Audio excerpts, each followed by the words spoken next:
Richard, c'était pour plusieurs le Pocket Rocket, le petit frère de l'illustre Maurice Richard.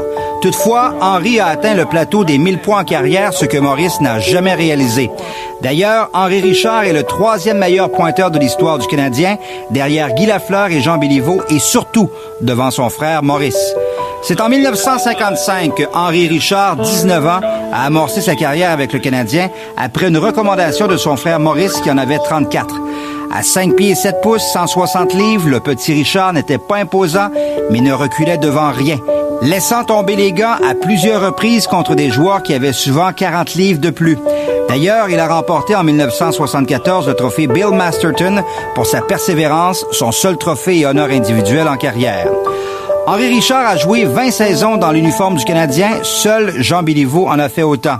Toutefois, avec ses 1256 parties en carrière, personne n'a porté plus souvent le chandail du tricolore dans l'histoire que Henri Richard. Autre sommet inégalé, Henri Richard a remporté un impressionnant total de 11 Coupes Stanley. Aucun autre joueur en a remporté autant dans l'histoire de la Ligue nationale. Dans le sport professionnel en Amérique du Nord, seul Bill Russell des Celtics de Boston en a fait autant. C'est lors des finales de 1966 et 71 que le Pocket Rocket s'est particulièrement distingué. En 66, dans le 6e match de la finale contre les Red Wings, c'est Henri Richard ici qui va marquer le but gagnant en prolongation et qui procure aux Canadiens la Coupe Stanley. En 1971, dans le 7e et décisif match de la finale contre les Blackhawks à Chicago, Henri Richard va s'illustrer à 2 reprises.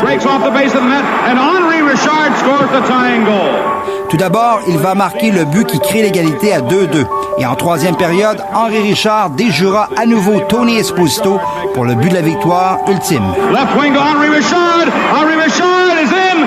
He scored. Il faut savoir toutefois que dans cette série, Henri Richard avait été en brouille avec l'entraîneur Al McNeil, qui l'avait laissé de côté dans le 5e match. Henri Richard a longtemps raconté que McNeil était le pire entraîneur qu'il avait connu. Une déclaration qui avait mené à quelques chicanes avec ses coéquipiers, dont Serge Savard.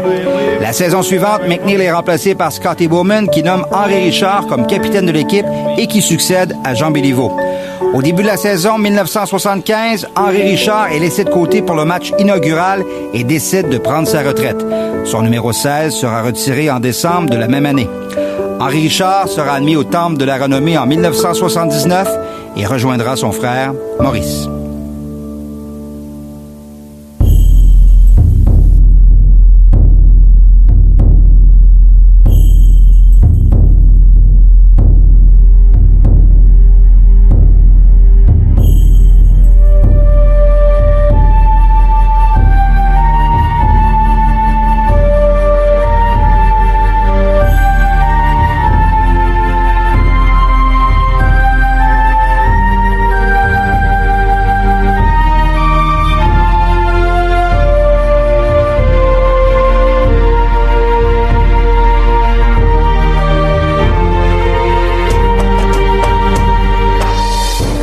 Bonjour à tous et bienvenue à cet épisode spécial de Sur la Terre des Hommes, un épisode que nous allons consacrer à Henri Richard, dit le Pocket Rocket, qui est décédé dernièrement. Pour l'occasion, je reçois Paumé, mon cher ami. Comment vas-tu? Je me porte à ravir, mon cher Jérémy, et toi-même? Oui, ça va très bien. Paumé, toi qui connais le hockey, surtout le Canadien, comment tu pourrais décrire Henri Richard? Qu'est-ce qui a amené au club de hockey canadien? Henri Richard, c'était beaucoup de cœur, de force et de détermination digne du nom de famille Richard. De plus, étant plus petit au niveau physique, il devait se démarquer au niveau de sa force et au niveau aussi de son talent. Donc, Henri Richard était un centre de deuxième trio de luxe pendant ses grandes années à Montréal. Le centre du premier trio étant Jean Béliveau à l'époque. Mm-hmm. Et puis, pour faire un parallèle, je t'en avais parlé justement en message privé en préparation d'épisode. Je vois beaucoup de niveau de l'acharnement de Brendan Gallagher, si on veut faire vraiment, hein? Une espèce de de comparatif. Ouais. Toutefois, Gallagher est peut-être plus un marqueur. Henri Richard était plus un fabricant de jeux. Mais à maintes reprises, Henri Richard a fait terminer dans le filet avec la rondelle, le gardien et le défenseur aussi. Donc, c'était un joueur extrêmement travaillant, avec le cœur gros sur la poitrine, avec le CH tatoué dessus. Donc, grand homme de l'époque, justement, très prestigieuse du Canadien de Montréal, des années 50 aux années 80, qui fut une époque très, très, très... au niveau des victoires de la Coupe Stanley, là, je pense qu'il y en avait une quasiment à chaque 2 ans, si c'était pas pendant 5 années consécutives. Justement, on va parler de ces conquêtes de la Coupe Stanley, parce que Henri Richard, comme t'as dit, un centre de 2e trio de luxe, tu l'as très bien dit, mais celui qui a le record de Coupe Stanley dans la Ligue nationale et que, je crois, ne sera jamais battu au nombre de 11. 11 Coupes Stanley, là, c'est, comme tu dis, c'est plus qu'une aux 2 ans. C'est une carrière de 20 ans dans la Ligue nationale. C'est incroyable, ce record-là. Là. Jamais qu'on va revoir ça. Là. C'est impossible. Là. On a parlé beaucoup des 11 Coupes Stanley d'Henri Richard, mais on oublie qu'il y a 2 de ses anciens coéquipiers qui sont très, très près avec 10 Coupes Stanley. On parle de Jean Béliveau et Yvan Cournoyer, qui ont chacun 10 Coupes Stanley, sinon... Qui ont joué dans la même époque, là, faut dire. Dans la même ils ont joué en même temps, ces 3-là. Et peut-être Maurice qui aurait pu en avoir plus parce qu'il a commencé dans des années plus difficiles au niveau du CH. Mais il y a quand même une honnête récolte de 8 Coupes Stanley pour le Rocket. Mais pour revenir Henri Richard, je pense même tout sport confondu, tout sport d'équipe confondu, je crois pas que 11 championnats, ça va être égalé. Alors, on peut dire le plus grand champion, tout sport professionnel confondu, c'est Henri Richard. Et puis là, on parle pas d'une super vedette, là, quand même, là. On parle pas, tu sais, on peut dire qu'il a été dans l'ombre de son frère, mais pas pendant beaucoup d'années. Là. Je pense pendant quoi? 5, 6... environ 5 saisons. Ouais. 5 saisons. Dans le fond, les 5 premières saisons de Henri ont été les 5 Coupes Stanley consécutives de 55-56 à 59-60. Il a fait son nom quand même rapidement, mais il jouait quand même dans l'ombre de plusieurs joueurs. Si on pense au Doug Harvey, Jacques Plante, Jean Béliveau. Geoffrion, qu'on va aussi parler. Ben oui, dans le fond, Geoffrion et Dickie Moore étaient les alliés qui lui avaient été placés lors de son début de carrière par Hector Blake, qui était entraîneur-chef de l'équipe de l'époque. Et puis, c'était une 2e ligne de jeunesse qui fonctionnait à plein régime. Et pour soutenir le premier trio, dans ce temps-là, on avait 3 trios. Et le premier trio... Ah ouais, il y avait 3 trios dans ce temps-là. Il y avait 3 trios et 4 défenseurs et 1 gardien habillé à chaque match. OK. Et puis, sur le premier trio, on retrouvait Maurice Richard à l'aile droite, Bert Homestead à l'aile gauche et Jean Béliveau au centre. Et à cette époque-là, les changements de trio étaient très, très rares. Et puis, pour avoir regardé dernièrement beaucoup d'images d'archives de matchs, les joueurs changeaient plus souvent qu'autrement au sifflet. Donc, des chiffres de 1 minute et demie, 2 minutes, on en voyait même en finale de la Coupe Stanley. On n'avait pas peur de ça. Non, les joueurs... le hockey se déroulait différemment. Ouais, c'est ça. Je te dirais moins vite, mais la POC a voyagé quand même assez rapidement. Là, on parle quand même de joueurs professionnels. Tu sais, je vous donne un exemple. Après un sifflet, même s'il y a une palette bien, bien droite, Henri Richard était capable de faire l'espèce de petite secoupe avec la petite... la sauceur. Non, mais ouais, une espèce de sauceur, mais une espèce de petite cuillère pour redonner du revers à la rondelle dans les mains de l'arbitre, comme on peut voir encore aujourd'hui. Donc, tu sais, malgré l'équipement, malgré tout, les gars étaient quand même excessivement habiles. Donc, tu sais, c'est un début de carrière, je dirais, là, assez fulgurant. Là, on a presque 1 point par match, si c'est pas 1 point par match par saison. En séries éliminatoires aussi. Donc, le Canadien pouvait reposer son premier effectif régulièrement en pouvant compter sur un 2e trio de luxe, qui aurait pu être un premier trio chez bien des organisations de l'époque. L'une des 6. Là, on parle en plus de l'époque où est-ce qu'il y a 6 équipes, mais Henri va connaître l'expansion de 1967 avec les Flyers, les Pingouins, les Blues, les Kings. Je pense qu'il y a les North Stars. North Stars aussi, oui. Alors lui, il va connaître la première vraie expansion de la Ligue qui va passer de 6 équipes à 12, hein, si je me souviens bien. Tout à fait. Et malgré ça, malgré le fait qu'on passe de 6 à 12 équipes c'est quand même bien, là, c'est beaucoup d'équipes, va gagner 11 Coupes Stanley. Alors, faut pas trouver l'excuse de il y avait 6 équipes dans ce temps-là. Il a connu l'époque des 6 équipes. Mais après, dans la deuxième moitié de sa carrière, a connu la première expansion et quelques équipes qui vont suivre par après. Alors, si on va faire la biographie de M. Richard, M. Henri Richard est né le 6 mars, pas le 6 mars, mais le 29 février. Le 29 février 1936, ça, il y a une anecdote que j'ai entendue dans un autre podcast, un podcast de hockey. C'était, comment il s'appelle, pas celui qui faisait hors-jeu, mais il y avait eu une entrevue avec M. Richard, et vu qu'il était né un 29 février, la fameuse joke, tu fêtes ta fête aux 4 ans, alors... Puis on avait dit, Henri a 17 ans, tu sais, alors il avait comme 68, 69 ans.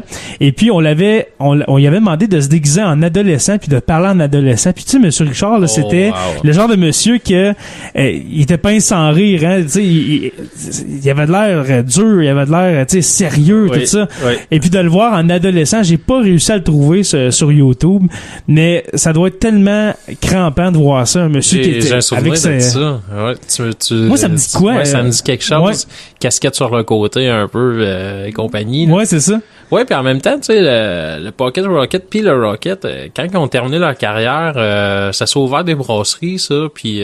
oui, pendant même leur carrière, parce que je pense que dans les dernières années, d'Henri Richard, il y avait Toe Blake qui avait une taverne, il y avait, je pense qu'Henri en avait une, Maurice, un des deux.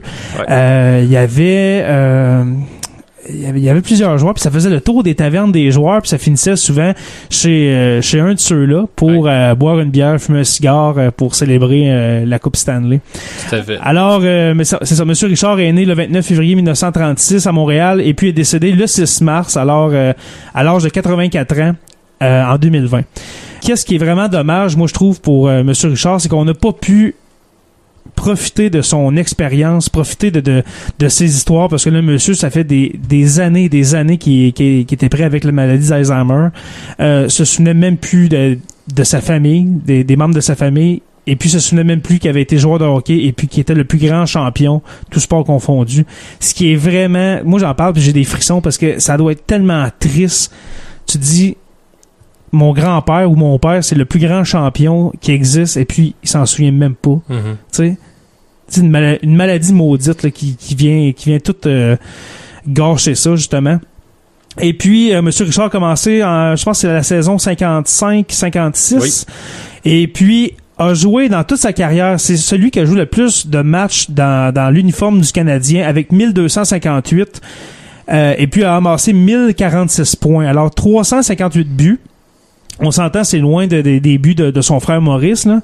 Je pense que Maurice en avait 150 de plus à peu près, si je me souviens bien. 550 quelques buts, Maurice Richard. Quasiment 200 de plus. Ouais.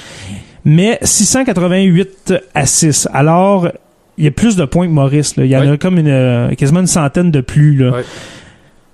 Alors, on peut dire que Henri Richard, puis là c'est pas moi qui le dis, je pense que c'est Toe Blake que j'ai entendu, parce que depuis le décès de M. Richard, j'écoute beaucoup de podcasts de sport, puis il y a des vieux joueurs, des journalistes qui l'ont connu, qui viennent raconter des anecdotes au sujet d'Henri Richard. Et puis Toe Blake a déjà dit que Henri Richard était un joueur plus complet que le Rocket, parce que le Rocket c'était un marqueur, c'est un sniper. Mm-hmm. Henri Richard, c'est un fabricant de jeu, comme tu as dit en début d'épisode. Est-ce que tu es d'accord avec ça? Oui, je suis totalement d'accord. Si je pourrais faire un comparatif actuel, je dirais. Maurice était un joueur un peu à la Rick Nash. Je veux dire, un joueur très, très talentueux, qui pouvait traîner d'une force excessive, pouvait traîner du monde sur son dos. C'est pas qu'il était très grand, mais... Est-ce qu'on peut comparer aussi à Ovechkin dans certains sens, allié? Moins, je dirais. Scoreur, non? Moins en Ovechkin, du fait que... je pense que Ovechkin, sans dire qu'il travaille pas, je pense qu'un couper au filet, comme faisait le Rocket, on voyait plus ça sur des joueurs power forward. Okay. Donc, je trouve que, mettons, dans l'ère un peu moderne, on va voir tous les bons marqueurs qui coupent au filet, c'est Maurice Richard. C'était pas le joueur, justement, soit pris par ses blessures et compagnie, et le fait qu'il joue à l'aile, qui devait travailler excessivement fort dans sa zone, malgré qu'il le faisait dans les coins. Henri Richard, de par sa position de centre et son coup de patin, je dirais, avait une meilleure façon de découper la glace peut-être que son frère. Okay. Et je suis d'accord avec le fait qu'il soit plus complet. Ses forces n'étaient pas que concentrées dans les 30 pieds se rendant au filet adverse. Ses forces, il pouvait les avoir autant entre les sifflets que dans sa propre zone, que dans zone adverse, où il pouvait préparer un jeu en exemple, à maintes reprises, probablement fait des passes sur le tape de Boum Boum Geoffrion qui a redirigé la rondelle à le fond du filet. Ouais. Faut s'attendre et tout que tous les beaux gars qu'on vous nomme depuis tantôt, Dickie Moore et Boum Boum, étaient sur la première avantage numérique du Canadien à l'époque, mais pas Henri. Donc, on s'entend que c'est un peu comme l'histoire de Philippe Danault qui pourrait avoir 15 points de plus s'il jouait sur le premier avantage numérique, mettons, par saison. Okay, ouais. Tandis qu'il joue très peu, mais Henri n'était pas nécessairement le joueur qui jouait le plus souvent en avantage numérique. Ben, ça y arrivait, mais il pouvait se retrouver avec d'autres unités de joueurs peut-être un peu moins talentueux que le fameux Dream Team, là, ce qu'on avait sur la patinoire en avantage numérique des années. L'année, justement, que Jean Béliveau a fait changer le règlement pour avoir compté 3 buts sur le même avantage numérique. Parce que on parle de une petite précision, le règlement étant que le joueur devait écouler le 2 minutes au complet au banc des punitions pour pouvoir réintégrer son équipe. Et puis, Jean Béliveau avait compté 3 buts en 40 quelques secondes. Donc, tu sais, on avait sur la première avantage numérique des Dickie Moore, Jean Béliveau, Maurice Richard, Boum Boum Geoffrion à la pointe et Doug Harvey. Donc, probablement un des meilleurs avantages numériques de l'histoire de la Ligue nationale. C'est incroyable. Et puis, Henri, mais lui, il assistait à tout ça aussi très, très jeune, soit du banc ou de sur la patinoire, et ce qui a fait qu'il a eu énormément d'expérience et puis qui est devenu un vétéran très, très, très apprécié, très important. Il y aurait eu maille à partir avec un certain Al McNeil plus tard dans sa carrière. Qui a qualifié de pire entraîneur pour lequel il avait joué. Et oui, par la suite, il a répondu de brillante façon en comptant 2 buts contre les Blackhawks de Chicago. Là, on parle d'une quote. Là, il a dit ça, Henri Richard, en pleine finale de la Coupe contre les Blackhawks. Ouais. Faut avoir du front. Là, faut être sûr de soi-même pour dire cet entraîneur-là, c'est le pire pour lequel j'ai joué. On est en finale, là, c'est pas le temps, là. Puis il l'a fait, là. Ça avait l'air de quelqu'un qui avait un fort caractère, Henri Richard. Mais on connaît un peu l'ADN Richard, là. On s'entend que c'est des gens que tu marches pas ses pieds. Ça a du caractère, c'est fier, la fierté a de l'air importante. Et puis, Henri Richard, d'être mis de côté ou bien de pas avoir son temps de glace, ben, ça l'a mis en beau fusil et puis a traité Al McNeil de pire entraîneur. Et puis, sachez qu'il avait probablement pas tort parce que Al McNeil n'a pas continué par la suite. Non. Mais pour revenir à ça, tu sais, les 3 dernières Coupes Stanley d'Henri Richard étaient dans une époque où on n'attendait pas nécessairement des Coupes Stanley chez les Canadiens. On n'attendait des fois même pas des passages en séries éliminatoires. On était en reconstruction de la belle époque des années 60, 50, 60 et on commençait à voir émerger les Robinson, les Guy Lafleur et compagnie. Exact, ouais. Et puis, je dirais comme 71, qui est une Coupe Stanley qui aurait dû appartenir aux Bruins de Boston. 73 aussi, qui aurait dû appartenir aux Bruins de Boston, mais les Canadiens avaient le numéro des Bruins et les éliminaient en série à chaque année. Et même 75 qui était 75-76 qui aurait pu être une Coupe Stanley aussi des Flyers de Philadelphie qui avaient remporté les 2 dernières, et c'est à ce moment-là que je pense que le club de hockey canadien a vraiment devenu la 2e plus grande dynastie de l'histoire après la dynastie du Canadien de 50 à 60, 55-60. Fait qu'on recule un peu. On avait beaucoup de mélanges de vétérans, les Frank Mavlich, on est dans la fin des années 60, le Rogatien Vachon qui est dans ma famille, je tiens à préciser. Oui, c'est vrai. C'est le cousin de mon grand-père, Rogatien, que j'ai déjà rencontré. Donc j'écoutais un match dernièrement qui s'est soldé, là, c'était contre les Rangers de New York, qui s'est soldé par une victoire du Canadien, et puis les deux gardiens, autant Jack O'Min du côté des Rangers que Vachon du côté des Canadiens, ne portaient pas de masque. Et il y avait quand même 2-3 joueurs sur la glace qui avaient des casques protecteurs.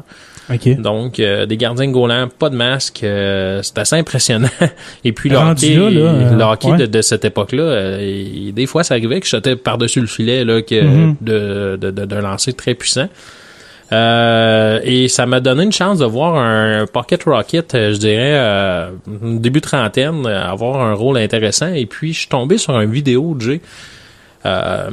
C'est une page Facebook qui met beaucoup de documents là, d'archives retrouvés à la télévision, soit par Radio-Canada ou TQS, etc., sur le Canadien, le sport en général, mais surtout concentré Canadien et Ligue nationale. Et puis on a le condensé du match de la finale contre les Red Wings de Détroit en 1966. Là, on parle que l'autre bord, là, on a des Alex Davecchio, on a des Gordie Howe, on a des Terry Sawchuk dans les filets. Ouais. Et puis, ce match-là s'est soldé par le seul but en prolongation de la carrière d'Henri Richard, mais tout un.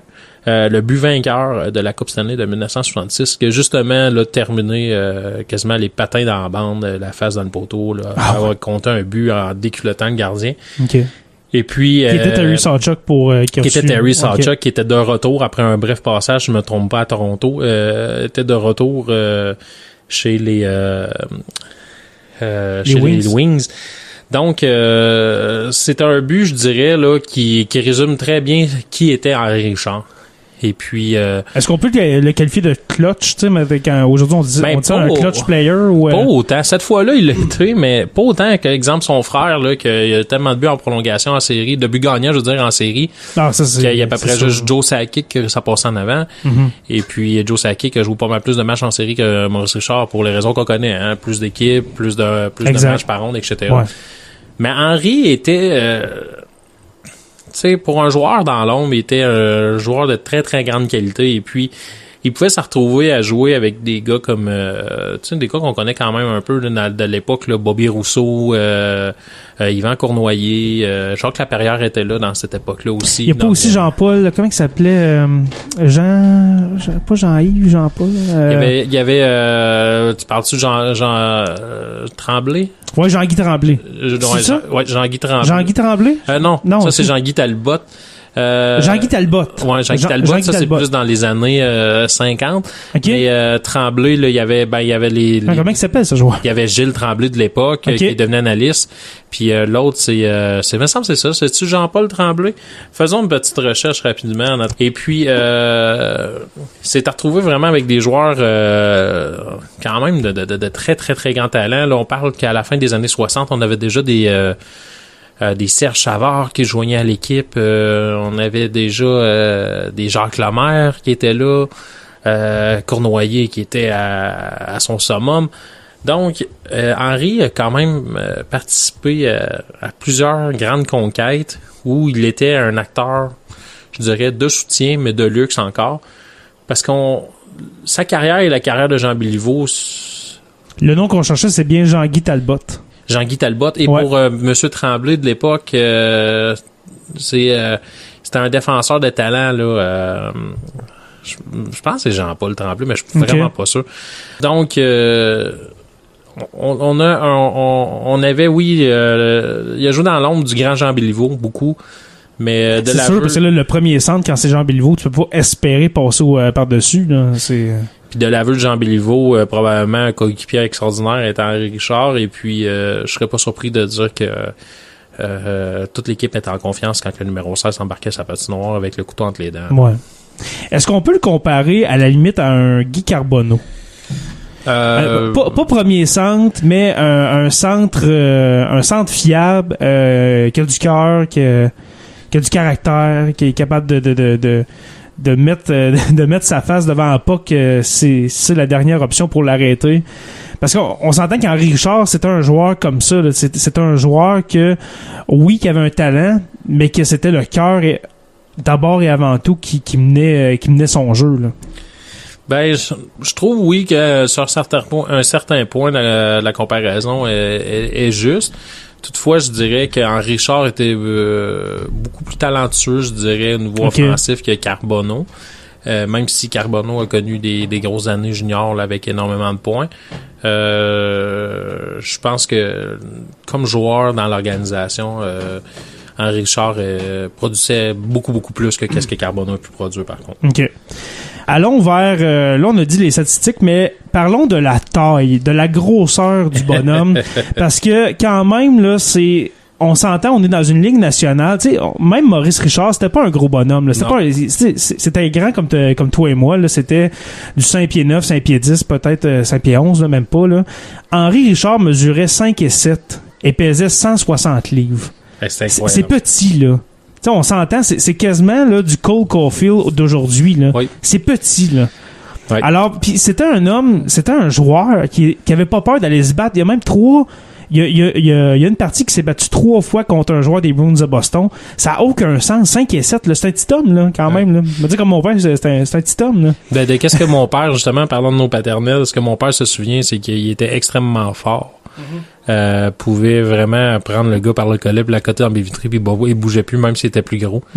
J'ai retrouvé le nom qu'on cherchait. C'était Jean-Claude Tremblay, qui était un défenseur de grand talent de l'époque. Là. Mais là, j'ai justement devant moi là, l'alignement là, du coach Claude Ruel en 68. Là. Yvan Cournoyer, Jean Béliveau, Bobby Rousseau, Jacques Lemaire, John Ferguson, Henri Richard, Ralph Backstrom, Dick Duff, Jean-Claude Tremblay, Serge Chavard, Jacques Laperrière, Claude Provost, Gilles Tremblay. Tu sais, on a... C'était les années glorieuses canadiennes, les années de 5-6 coupes en ligne. Là. Gump Worsley dans les buts. On avait eu aussi cette année-là 13 matchs donnés à Tony Exposito. Hein. Ceux qui savent pas, Tony Exposito est un produit du Canadien Montréal. C'est vrai? Grand gardien de l'histoire. Avant de se rendre pour les Blackhawks, tout à fait. Ça, ouais. Oui, tout à fait. Donc, et puis encore Rogie Vachon. Donc, ça, c'est le line-up 68-69 que, justement, cette équipe-là a battu, s'est rendue 3 fois en finale, les Blues de Saint-Louis consécutifs, parce que, dans le fond, d'un côté, il y avait les 6 équipes originales qui pognaient en finale une des 6 équipes d'expansion en série. Oui, c'est vrai, le format, c'était ça, ouais. Donc, la vraie finale, on s'entend, se passe en demi-finale, les 6 équipes originales dans cette époque-là. Donc, souvent, l'équipe comme les Blues ont été balayées là, rapidement en finale de la Coupe Stanley. Et puis, ces 2 Coupes Stanley ont été remportées pour mettre fin à une série de conquêtes de 4 victoires en 5 ans. On se rappelle de l'année 67, de l'Expo 67, où on était certain que le Canadien soulèverait la Coupe Stanley avant même que la saison soit débutée. Oui, c'est vrai. A été soulevé pour la dernière fois. Par des vétérans et des guerriers aguerris qui étaient les Maple Leafs de Toronto de l'époque. Et puis la vraie dernière fois, parce qu'ils la gagneront plus jamais. Ils la gagneront plus ensuite. On se marre un peu parce en étant fan du Canadien... Ouais, c'est ça, on est 2 fans avoués du Canadien de Montréal. Sachez que les fans des Maple Leafs, vous avez quand même une très belle équipe. Toutefois, il y a des lustres que vous n'avez pas gagné une série. Ouais. Donc, je vous souhaite énormément de succès. Mais si on revient à cette époque-là, tu sais, même dans la défaite, on avait des guerriers qui avaient tout laissé sur la patinoire, on n'avait rien. Et Henri Richard était l'antithèse du joueur selfish qu'on pourrait connaître aujourd'hui. Et puis, malgré, en fin de carrière, ses cheveux blancs là, qui lui donnaient l'allure d'avoir 49 ans. Ben, c'est ça qu'on disait avant d'enregistrer. Je te disais, ça se peut pas paumer. On dirait qu'il y a 50 ans, mais il a arrêté pourtant à 38. Là. C'est quelque chose. Il a les cheveux blancs. Blanc. Là. Il a blanchi très tôt notre cher Pocket Rocket, même comparé à son frère. Oui. Peut-être que le secret était dans la teinture pour Maurice, là. Ouais, c'est ça, ouais, ça se peut. Parce que on n'a pas dit que Maurice et Henri ont quand même 15 ans de différence. Tout à fait. Je l'ai appris, tu sais, je vais être honnête, là, je l'ai appris la journée qu'on a appris le décès de monsieur Henri Richard. Je pensais qu'il y avait 5, 6 ans, 15 ans de différence. Quand Henri Richard est arrivé avec le Canadien à la saison 55-56, il avait 18 ans, Maurice en avait 34. Il était sur le bord de la retraite, là. C'est incroyable. Puis son petit frère, il arrive. Alors, c'est un peu pour ça, le Pocket Rocket. Tu sais, le Rocket de poche, le petit, là, le petit frère, là. Tu sais, on s'entend, là. J'ai quand même été surpris d'apprendre ce détail-là, là. 15 ans de différence, là. Puis c'est un prolifique duo de frères, là. Il n'y en a pas beaucoup dans l'histoire de la Ligue nationale qui ont pu produire autant de points. Souvent à dérision, on va utiliser les frères Gretzky. Là, il y en a un qui a 2 points dans sa vie, puis l'autre il y en a 2700, 2800. Mais je crois là que pour l'époque, c'était vraiment quelque chose d'avoir son jeune frère, parce que c'était pas plus facile à cette époque-là de se rendre dans la Ligue nationale. Puis on devait avoir... ils ont connu l'époque où ils devaient avoir un travail pour pouvoir faire leur carrière, avoir un travail sur le side. Ouais. Donc, on travaillait dans l'industrie de notre quartier. Est-ce qu'on peut dire qu'Henri a connu l'époque de « je suis un joueur de hockey, j'ai pas de job sur le side », contrairement à son frère Maurice? Oui et non, mais les gars avaient, à la place d'aller travailler, justement, là, on a nommé l'exemple tantôt, là, avoir une brasserie. Ouais, c'est vrai. Ça se passait de cette façon-là. On n'a pas les salaires de cette époque-là, mais je présume que c'est quelques milliers de dollars par saison. La flambée des salaires est arrivée plutôt avec les Bobby Orr, Guy Lafleur et compagnie. Là, années 70. Début des années 70 ou au milieu des années 70. Et puis, Henri Richard, je peux boucler un peu la boucle là, par rapport à côté biographique, carrière, le Ligue nationale. C'est un joueur qui était extrêmement respecté justement partout. Justement par sa taille, par son caractère, parce que quelque chose que je voulais rajouter en lien avec son lien de parenté, de fraternité avec Maurice Richard. On s'entend, Maurice, c'était quelqu'un qui avait pas peur de personne, lui non plus. Et puis a déjà dit, j'ai besoin de personne pour me défendre, lâche-moi.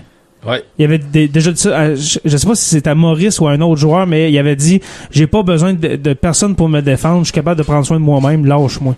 Ouais, je rappelle, 5 pieds 7, 160 livres, là. Et puis, non, j'ai pas besoin de personne. Alors, on voit la force de caractère. C'est vraiment incroyable. Alors, pour conclure, mon cher Paumé, sur notre Pocket Rocket une dernière fois, moi, j'aimerais offrir mes condoléances à la famille Richard, pour les enfants, pour sa dame qui laisse dans le deuil. Un des grands glorieux, je crois, pas un des derniers parce qu'il y en reste de très bons anciens du Canadien, mais un joueur d'une autre époque qui nous quitte, un grand glorieux, un grand Canadien de Montréal. Et puis toi, mon cher, qu'est-ce que tu pourrais dire sur le Pocket Rocket? Le Pocket Rocket, là, dans mon esprit à moi, c'est vraiment le joueur que tu as besoin dans une équipe. T'as besoin toujours de ce support-là, et puis c'était un luxe d'avoir un joueur de ce talent-là avec le Canadien. Et puis il mérite, justement, on a retiré son chandail.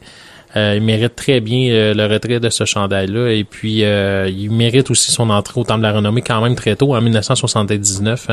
Moi, je m'avais attendu qu'il rentré dans les années 90 au Temple de la Renommée, et puis on parle de 1979. Donc, il fait partie des légendes de l'histoire du Canadien de Montréal. Et puis on va se répéter, mais des légendes du sport professionnel, faut-il le rappeler, avec ses 11 championnats. Oui. Merci beaucoup, Paumé, d'être venu en personne cette fois-ci, d'être venu en personne chez moi pour enregistrer. C'était de mise, je crois, pour le Pocket Rocket, qu'on se rencontre pour de vrai pour lui rendre un dernier hommage. Et puis c'est un épisode spécial. Là, c'est un épisode qui fait pas partie de la saison, mais je t'ai texté, j'ai dit, Paumé, il faut faire de quoi, là. Il faut faire de quoi pour Henri Richard. Alors, merci beaucoup d'être venu, mon cher. Hey, c'était un grand plaisir, Jay. N'importe quand, j'adore participer sur la Terre des Hommes. Ça me complète un peu dans mon manque au niveau podcast. Toutefois, là, tu m'offres quand même assez régulièrement de me présenter, donc je saute sur chaque occasion. Yes. Et puis, on peut déjà confirmer qu'on va se revoir, nous, au mois de mai. Oui. Pour souligner les 20 ans du décès de Dédé Fortin. Alors, il y aura un épisode spécial, encore là, qui fait pas partie de la saison, mais le 8 mai, il y aura un épisode spécial sur le 20e anniversaire du décès de Dédé Fortin. Alors, on va parler des colocs, on va parler de leur musique, et puis de l'évolution de leur musique, et puis ultimement du décès de de leur chanteur André Fortin. Alors, merci pour être revenu, mon cher Paumé, et puis merci aux abonnés de suivre Sur la Terre des Hommes. Je vous rappelle que nous sommes disponibles sur Apple Podcasts, Spotify ou bien sûr tout bon podcatcher Android. Merci aux patrons Olivier Sauvé, Stéphanie Théberge, Pascal Ménard, Francis Furoy, Jean-Sébastien Lamarche, Martin Godette, Georges Dumais, Benoît Caisse et puis Pascal Gassé. Vous pouvez aussi visiter le site radio h2o.ca afin d'écouter nos podcasts. Je vous invite à rejoindre la page Facebook Sur la Terre des Hommes, la communauté, pour venir discuter avec nous. Le podcast Sur la Terre des Hommes est une présentation des éditions Derniers Mots. Merci à podcast.com et puis n'oubliez pas qu'à tous les jours, nous écrivons l'histoire. Merci et on se revoit très bientôt pour une autre page d'histoire de Sur la Terre des Hommes.